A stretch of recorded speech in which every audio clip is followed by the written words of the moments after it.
So thank you so much for being here, Judge Sebutinde. It's really a big honor for me to interview you here.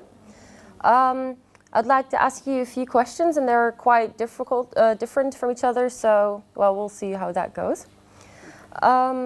First of all, when we look at your resume, we see that you've had a lot of high and important positions, both on a national level and on an international level. And also, if I'm correct, you were the first African woman to ever be elected on the International Court of Justice. If you think about all this, do you see yourself as a role model or as an empowerer of African women? Yes and no. Yes, in that, of course, there'll be other people looking to me, trying to follow my footsteps. And that is a good thing. Younger people will always aspire. People who probably thought, or women who thought some of the things I did were impossible to do, they now know that it's possible to do those things. So in that regard, yes, I am a role model. But no, in that I just feel that as an individual, as a lawyer, as a woman, this is what I needed to do at this time. All the different assignments that I've had to do. I feel privileged that I had the opportunity to do them, both nationally and internationally. But I gave it my best shot, and I still am giving it my best shot.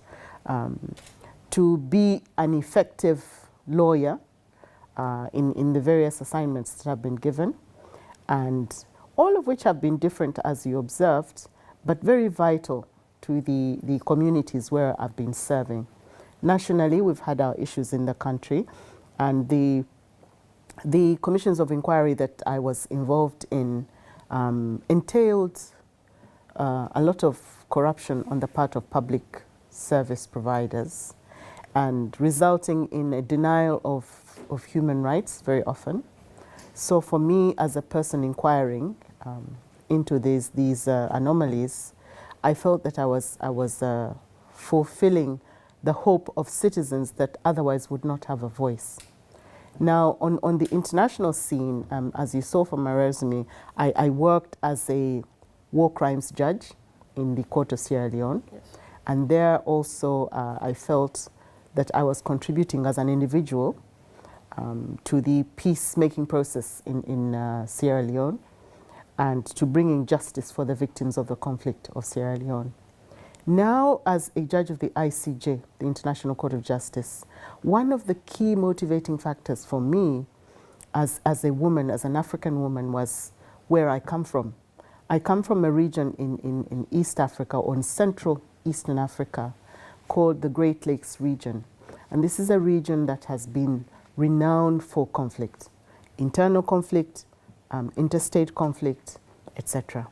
And usually in a conflict, women and children are most vulnerable, and they suffer a lot. There are many internally displaced people, there are many refugees across states. And this is a region that has really been hounded by gross violation of human rights, of which women and children have suffered most. And I felt that as a woman, as a judge, as a lawyer, what could I do? How could I use my training, my role, in order to bring about peaceful resolution of disputes between states?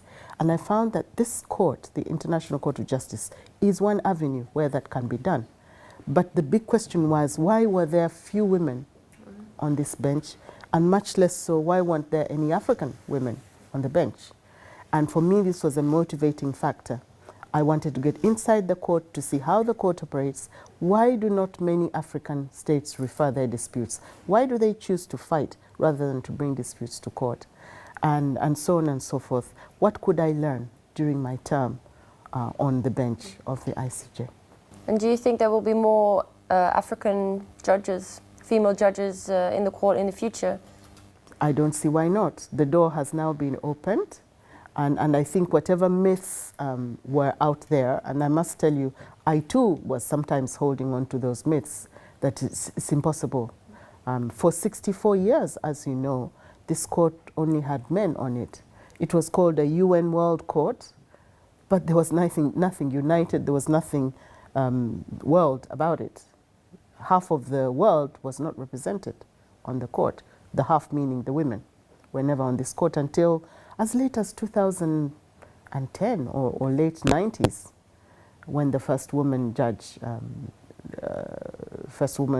from Britain, Dame Higgins, joined the court. So all these were myths. You know, you look at it, it's a court made up of elderly, diplomatic, bureaucratic gentlemen. And what business does anybody else have with this court? They are the ones that make the decisions for the world, for countries and for states. So, but these were all myths because as we've seen more and more women have joined the court. They're just as able as men. And I think it's better for the countries from where we all come from to recognize that this is a forum where interstate disputes can be peacefully resolved rather than people opting for conflict. Yes, I think it's a very important step, definitely, and also in the empowerment of women in general, because you see often that the diplomatic world in general, also ambassadors, it's really a men's world, and only in recent times you see that the women are coming up. Yeah, you already touched a bit on the subject of human rights, and you received a honorary degree for, among others, your work in human rights. We know that there are a lot of treaties and conventions related to human rights, the Convention on the Rights of the Child, the Convention on Elimination of Discrimination Against Women, etc. But we do not have one universal, legally binding human rights charter. And well, this is mainly because we do not universally agree on which rights are universal human rights. Do you think that there will ever be an agreement between all states on what constitutes human rights, and that there will ever be a legal document? Well, your guess is as good as mine. My first reaction is, why not? We are moving more and more into a globalized world where we are more and more beginning to agree on standard things, and certainly a Bill of Human Rights or a Treaty of Human Rights is not something that one cannot foresee. For example, if we can agree on what constitutes torture, and countries can sign up to the treaty, the Convention Against Torture, and other things. We've got several conventions on violation of human rights, on war crimes, on genocide, and things like that. And of course, the thing is, states are famous for inventing new ways of violating human rights. Humans are famous for that as well. So I don't know, even if we came up with a bill that we would agree upon as to what constitutes human rights and so on and so forth, would it be exhaustive is perhaps the question. But certainly one can foresee a time in the future where if this globalization continues at the rate at which we're going, that we would, as a human family, agree on a common treaty. Well, Which would be wonderful. I hope that you are right in the future. Before this interview started, we briefly touched on the subject of cultural diplomacy as being exchange between cultures and creating mutual understanding. Do you think that cultural diplomacy can play a role in this creation of a universal human rights document? Yes, indeed. As long as human rights and states continue to think that armed conflict is a solution or the solution, and of course there's the current global challenge of terrorism. You see, you cannot have cultural diplomacy where people or states are not willing to sit at a table and listen to each other. Cultural diplomacy only works where civilized people sit around a table and talk to each other and listen to each other. As long as you have radical people that do not even want to consider that anyone else different than them has an equally valid way of doing things. You cannot have cultural diplomacy. And frankly speaking, I don't know whether in the face of world terrorism and insecurity, sometimes of a faceless terrorist, some of these people, you do not know who they are. You hear about a group calling themselves thus and thus. They don't have leaders, or they do have leaders, the leaders are in hiding, perpetually. They do not have an agenda that is known, it's a hidden agenda. So where do you start sitting with them? And these are the real powers at play now and threatening world security. If only, states and people and groups could come out in the open and say, this is our agenda, this is what we want. We want to sit and negotiate with whoever is different with us and see if we can peacefully coexist. That would be ideal. But I'm not sure that we are living in an ideal world where this is possible. It's going to take a while. And the reverse side of the coin is the people seeking peace, to build peace. Can they do so through cultural diplomacy with an unseen enemy, with somebody that they cannot talk to or negotiate with, or who does not speak the same language of peace as them? How far can cultural diplomacy go in fostering world peace then, is the big question. And frankly, I don't have any answers for that. Well, I guess that's what we're trying to do at the Institute, also fostering the dialogue between people and trying to talk about this. But yeah, unfortunately, the people that we're trying to reach out to are not the people that are in this room today. So that, yeah. But you know what?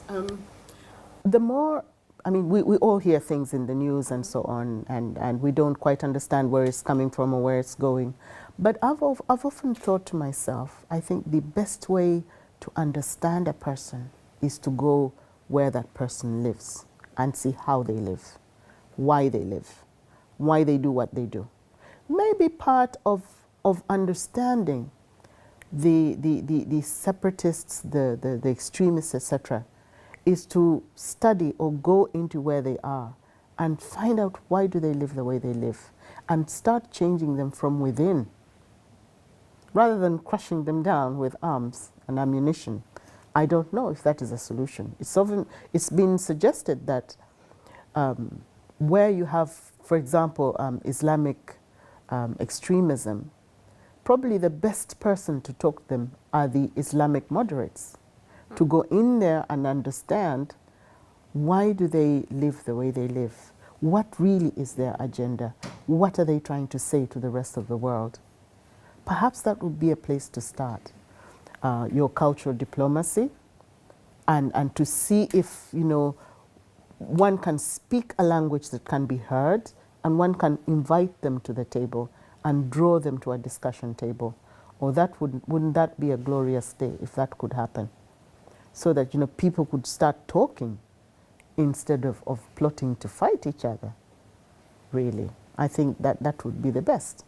Yes, I definitely agree with you. I just think it's also really difficult to get them to the table, not only because they're hiding, but also because the people that are trying to talk to them are usually Western people. And if we talk about Islamic extremism, this is usually directed against the West. So I guess it would be best if you find some middle person who starts the initial discussion. The other thing, though, is I think I would be hypocritical if I did not draw upon my own region, where I come from, where we've had insurgencies. Okay, they're not terrorists in the global sense of the word, but they are insurgencies, and they're just as dangerous as the extremists globally. These are groups of renegade former military personnel or self-styled militias who've just decided that they're going to wage war. Nobody understands their agenda. One of them, for instance, is the Lord's Resistance Army in Uganda and Central Africa that have been in existence for nearly 30 years and have eluded everybody. And they have committed untold atrocities. Nobody knows why they do this, but nobody seems to be able to stop them. There've been attempts to negotiate with them and to call them to the table. They're very elusive. So at the end of the day, you wonder how far cultural diplomacy can go with groups like that, and whether you can blame military efforts aimed at actually catching these people and bringing them to justice, because that's what we need to do, I think. Yes, there's also the possibility of using the combination of cultural diplomacy or soft power together with hard power and what John I calls smart power. So it's definitely something that should be tried.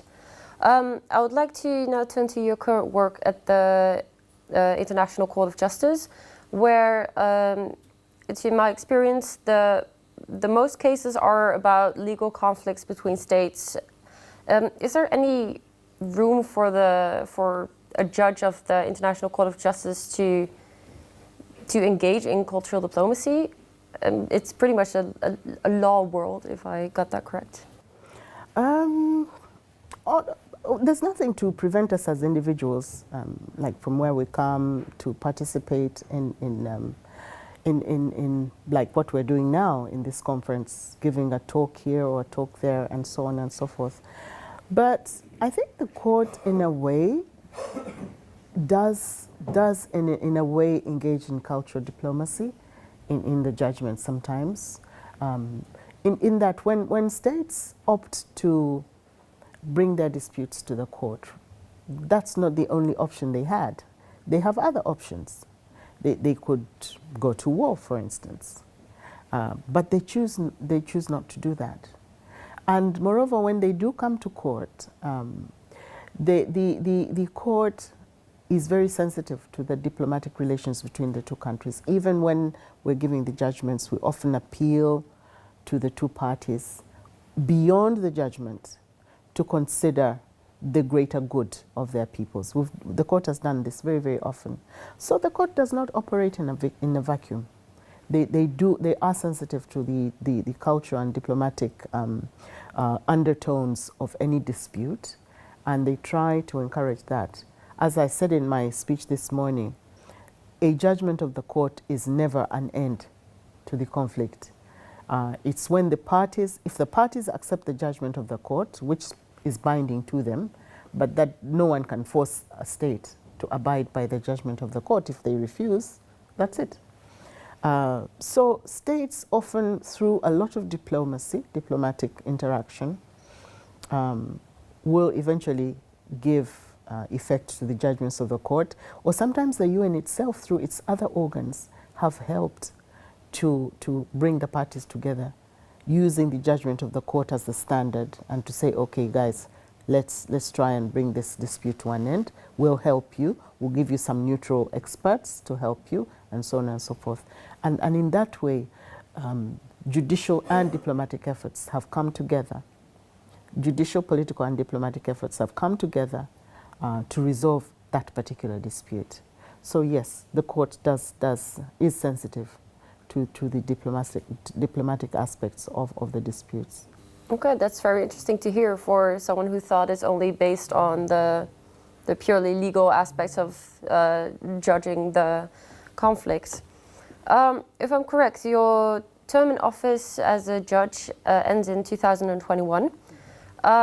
If you look at the development of international law in general, and you look at cultural diplomacy and cultural exchange between countries, how do you think that this exchange between people and mutual understanding influences international law, or how do you think that international law will develop in this aspect? Of course, international law is always growing and developing, depending on the various subject matters of the disputes that are brought before us. Of course, we're mindful also of the old cases, and the court tries to be consistent with decisions that have been made in the past, and will only depart from a decision where it's necessary and giving reasons to depart. But I think more and more in a globalized world, the court will find itself, I was giving an example this morning of the Namibian case, where way back in the 21st century, the first 21st century, when the case first came to the ICJ, the judges did not think it funny or odd or unpopular even that they would dismiss such an important case on a technicality, that these two independent states had no standing, no locus standi to bring an important matter, like a matter for self-determination, before the court. And they said there was no standing, and that was the end of the matter.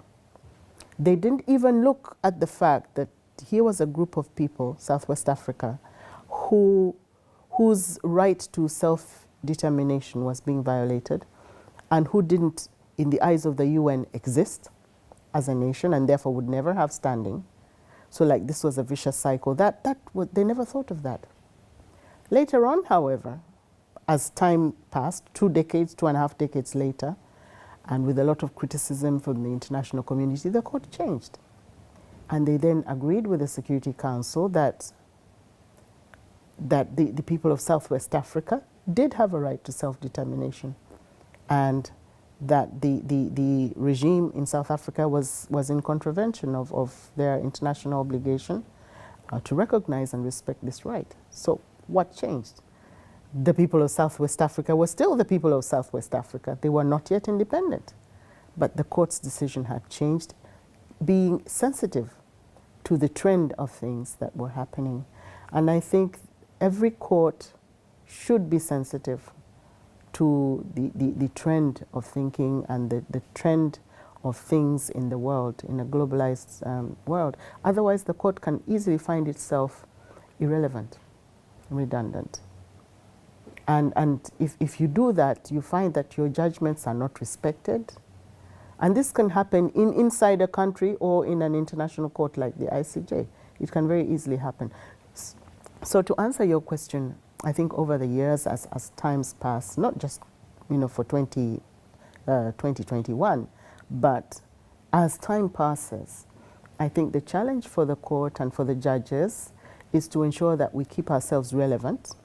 We don't necessarily have to be popular, but we need to be sensitive to the trends, the global trends. We need to be sensitive to human rights issues and generally to human rights and to cultural diplomacy.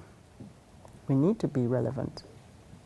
Okay, well, on that positive note, I would like to thank you again very much for spending time here and giving us the interview. And I want to thank you for your contribution to this event on cultural diplomacy. And I hope you have a pleasant stay in Berlin. Thank you. Thank you for having me. Thank you. Thank you.